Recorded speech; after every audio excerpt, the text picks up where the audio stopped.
and it was just a good opportunity for me to be, good situation for me to be in. And I'm glad I could help her out, and we have a really good relationship. And it's just a really good situation for both of us. I'm really happy I'm in the situation I am in. So do you have any speculation on who you're going to fight next in Strikeforce? It's been a couple of different names thrown around. Strikeforce is really, really excited about me. As far as, anybody who sees my fight, they see the way what I bring to the cage. They see the way I fight, my style. So it's a really exciting style. My last fight, people were telling me that was the fight of the night. The powers that be at Strikeforce said it was the best fight of the night. So that's really good to hear, win, lose, or draw. But as far as upcoming opponents, it's a couple of different names thrown around. I don't want to throw any around right now because nothing's set in stone. But it should be, within the next month, I should have a name so I can start training for them.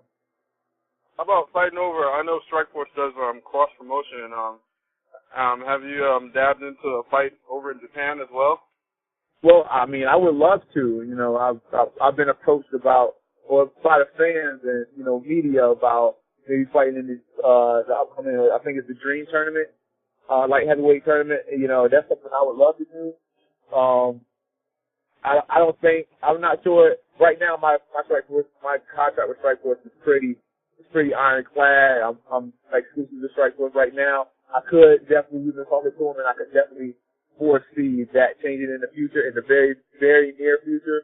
So don't be surprised if you see me fighting on some other promotions in Japan that have a good relationship with Strikeforce.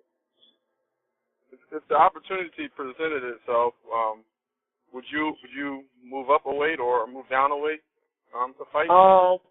If it was a good fight for me and it was, I have no problem. I've actually, people been, asking me for the past 2 years about going down to 185, and the 185 is, for me, it's a possibility. It's definitely a possibility for me to go down to 185. I think I have the frame for it. I'll be a pretty big 185er. I think I'll be successful. I think my speed will, put me over the top like it has in every other weight class that I've been in. As you know, I started out as a heavyweight, and now I'm here at light heavyweight. But middleweight, maybe they may not be too far in the future. A lot of people ask me, and Herschel Walker, what do you think about Herschel Walker? Would you go to fight him? I'm like, yeah, why not? I go to fight him. I'm a fighter. I feel like if you're a good fighter and you know what you bring to the table, you can be successful at any weight class. Of course, that's pretty general, and there are some exceptions. You're not going to want to go into a fight and you weighing, 215, 220, fight a guy that's weighing 265. And that's definitely going to be a solid strength mismatch. But, I think if you're successful, you're a good fighter, you can be successful in both the weight classes. Sure.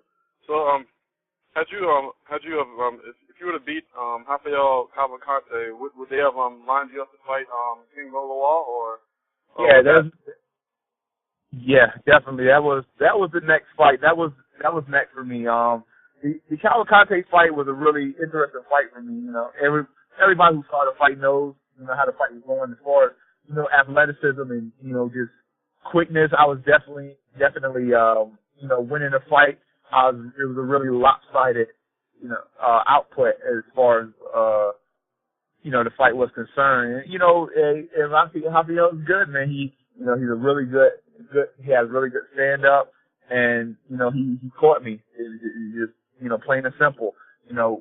That's one of those types of fights where you play that fight 10 times, it happens differently, 10 different ways, or every time it happens differently. So it is something for me to lose that fight because I was definitely on the winning side of it. I felt like I was in control. I got a little bit too lax when I had him in trouble. I got a little bit too relaxed, and he did well at taking advantage of that. I think as far as the fans go, I think a matchup with myself and Mo is still a better matchup. I think as far as both of our athleticism and having a wrestling background, I definitely think it's a better fight for the fans to see. I think it's a better promotional opportunity for Strikeforce. and that fight's coming. I think, with this loss, you always learn more from your losses than your wins. I think with a loss, it kind of, showed me there's a couple of things I need to clean up, a couple of tweaks I need to make on my stand-up game. But as far as, my style is going to change the same. It's going to stay the same. I'm still going to be aggressive. I'm still going to be explosive. And I think that matchup is a really great matchup for Strikeforce in the light heavyweight division. I don't see anyone in the weight class right now who matches up with Mo as well as I do. Yeah, true. So, what was your opinion of the Lawler and Sabral fight that happened last weekend? I think Lawler. I mean, I've always been a fan of Robbie Lawler. Always. I mean, ever since he was in the UFC, I've been a fan of the guy. I love the way he fights. He's just he's heavy-handed and he's good at what he does. With that being said, I think that the fact that Babalu was so good on the ground, I think it froze Lawler striking up just a little bit, just enough to let Babalu get off a little bit, and I think that was kind of the difference maker in the fight. I think it was a good fight. It's another fight. That fight happens 10 times. It happens a different way every time. So, it's a fight. When you go in there, any given day, anything could happen. True. So, who's your pick for the Fedor versus Verdum fight? I'm going with Fedor. He's just, and Verdum is good. His jiu-jitsu is sick. But Fedor is just, he's proven time and time again that he's just, he's a gamer. More than anything, he's a gamer. He comes in, he knows where his strengths are, he knows where his weaknesses are, and he knows how to play to his strengths. And, that's the one thing that, you can't teach that to everyone. That's something that's just, some people have it, some people don't, and, he has it. How about Brett, someone like Brett Rogers? Do you think that Fedor loss had something to do with his loss to Overeem, or do you think Overeem was just simply the better fighter? I think Overeem was the better fighter. I think Overeem is, Overeem's a monster. I mean, you look at, a lot of people don't know about Overeem in the MMA community because he fought so many other places. But, Overeem is a beast. He's 6-4 in his last, in his kickboxing matches. But you don't realize those kickboxing matches are against killers. I mean, like high-level K1 strikers. And, you can look at that and say, well, he's 6-4, in his last, his last 10 fights. But, these guys are killers. He's not losing to, average Joes. So, Overeem is legit. I can't wait to see Overeem and Fedor. That's going to be a good fight. True. I think so, too. So, how much interaction do you have with other fighters in Strikeforce? And have you gone out to work with any of your fellow Strikeforce fighters?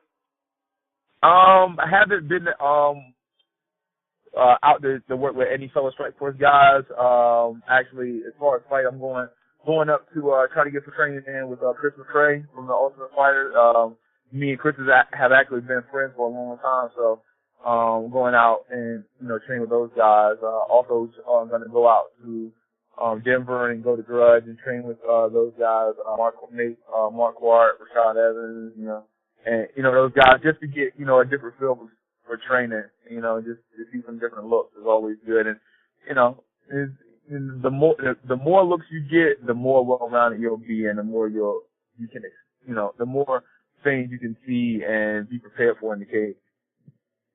You were actually a tough contestant, but you left the house because you injured your hand. Now Dana White has changed it up a little bit. There are fighters that are injured, but they still stay in the house. How do you think that would have changed your career had you stayed in the house? I mean, do you think you're following the best route now, or do you think you would have had a better opportunity had you stayed in the house despite your injury?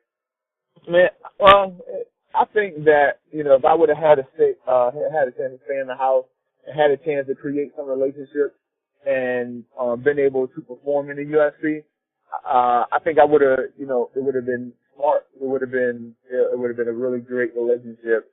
With the light heavyweight division the way it is now, I definitely think that a plus and instantly shake up the division as soon as I step in. with that being said, an injury is an injury.